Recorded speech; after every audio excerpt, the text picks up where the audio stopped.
নমস্কাৰ স্বাগতম জনাইছোঁ অসম এক্সাম চেনেলটিৰ অন্য এটা নতুন ভিডিঅ'লৈ য'ত আজি আমি জেনেৰেল নলেজ অৰ্থাৎ সাধাৰণ জ্ঞানৰ পাৰ্ট 2 অসম ডাইৰেক্ট ৰিক্ৰুটমেণ্টৰ বাবে প্ৰয়োজনীয় কেইটামান অতি গুৰুত্বপূৰ্ণ কুৱেশ্যনৰ বিষয়ে এই ভিডিঅ'টোত আলোচনা কৰিম গতিকে আহক কুৱেশ্যনকেইটা আলোচনা কৰোঁ question number 1 which Indian currency has completed its century here ভাৰতৰ কোনটো মুদ্ৰা ইয়াত 100 বছৰ পূৰ্ণ কৰিলে এনসাৰ হব এ এটকীয়া মুদ্ৰাই question number 2 where was the Shanghai cooperation council SCC 2017 conference held Shanghai সহযোগিতা পৰিষদ SSC 2017 চনৰ সন্মিলন ক'ত হৈছিল এনসাৰ হব সি ৰাছিয়াত question number 3 in which Indian city has the Madame Tussauds candle museum been open ভাৰতৰ কোনখন নগৰত মেডাম টুছো মমৰ মিউজিয়াম আৰম্ভ হৈছে এনসাৰ হব সি নতুন দিল্লীত question number 4 which American of Indian origin has been appointed as the US representative of the United Nation ভাৰতীয় মূলৰ কোন আমেৰিকানক ৰাষ্ট্ৰসংঘত আমেৰিকাৰ প্ৰতিনিধি হিচাপে নিযুক্তি দিয়া হৈছে এনসাৰ হব D Nikki Haley question number 5 Jallikattu is a sport in which state Jallikattu কোন ৰাজ্যৰ খেল এনসাৰ হব A Tamil Nadu question number 6 which state in India was the first to install free public wifi ভাৰতৰ কোনখন ৰাজ্যত প্ৰথমে ফ্ৰী পাব্লিক ৱাইফাই সংলগ্ন কৰা হৈছে এনসাৰ হব B Mumbai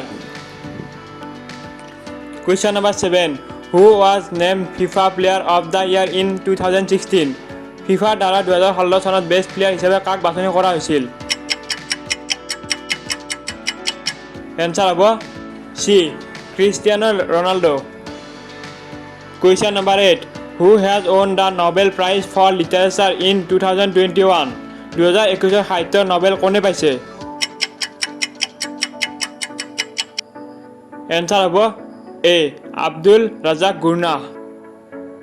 question number 9 how many satellites did ISRO launch simultaneously on February 15 2017 ইছৰোৱে 15 ফেব্ৰুৱাৰী 2017 একেলগে কিমানটা উপগ্ৰহ পঠিয়াইছিল এনসাৰ হব এ 104টা question number 10 who is India's first full time female defence minister ভাৰতৰ প্ৰথম পূৰ্ণ পৰ্যায়ৰ মহিলা প্ৰতিৰক্ষা মন্ত্ৰী কোন এনসাৰ হব B Nirmala Sitharaman question number 11 how much is the current president of India Ramnath Kovind ভাৰতৰ বৰ্তমান ৰাষ্ট্ৰপতি ৰামনাথ কোবিন্দ কিমানতম ৰাষ্ট্ৰপতি এনসাৰ হব বি 14তম question number 12 who is the first player in the world to score a double century in test cricket as a captain এজন অধিনায়ক হিচাপে টেষ্ট ক্ৰিকেটতো দ্বিশতক অৰ্জন কৰা বিশ্বৰ প্ৰথমজন খেলুৱৈ কোন এনসাৰ হব B Virat Kohli question number 13 in which year did the government of India launch the demonetisation programme Bharat চৰকাৰে কোন চনত নোটবন্দী কাৰ্যসূচী হাতত লৈছিল এনসাৰ হব এ নৱেম্বৰ 2016 চনত question number 14 when did G.S.T system start in India ভাৰতত কেতিয়াৰ পৰা G.S.T কৰ প্ৰণালী আৰম্ভ হয় এনসাৰ হব এ 1 জুলাই 2017 চনৰ পৰা question number 15 what are the village headmen now known as বৰ্তমান গাঁৱৰ গাঁওবুঢ়া সকলক কি বুলি জনা যায় এনসাৰ হব সি গাঁও প্ৰধান ভিডিঅ'টো শেষলৈকে চোৱাৰ বাবে ধন্যবাদ আৰু যদিহে ভিডিঅ'টো চাই ভাল লাগিল তেন্তে এটা লাইক কৰি দিব